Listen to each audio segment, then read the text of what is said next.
Hey, Gower friends. So what I wanted to share with you is today you're going to be doing a lesson using stippling techniques and scrumbling techniques and a few other things. You can use a pencil, you could use a marker, anything that you have. And you could do it on even anything such as a paper plate, a napkin, which I think the napkin might be a little harder, but any sort of scrap piece of paper. And so the next thing that you'll do is I wanted to show you that you could use different types of tools. You can use even if you had paints or different things, you could use these sort of tools of a Q-tip. And my favorite type of one is this micron pen. So I talk about the stippling being one of my favorite techniques, and these micron pens that you can get over at Michael's or anywhere else, even Amazon, are really good because they're meant to do that stippling technique of going just these dots.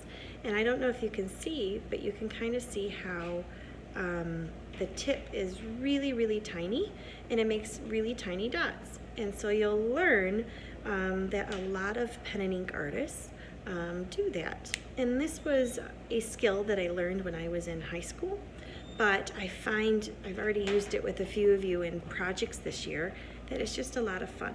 So I wanted to take you on a quick little tour to see a couple pieces that I had made in my high school years, as one would say. So I'm going to show you that really quick. All right, so here is one art project that I did using stippling. It's a raccoon, but I also used some other techniques too, for it would look odd and to show the branch if I didn't do something different than dots. But you can look, you know, if it focuses here, how the ears are, and then like the nose and various different things. I did lots and lots of different dots, which is called stippling.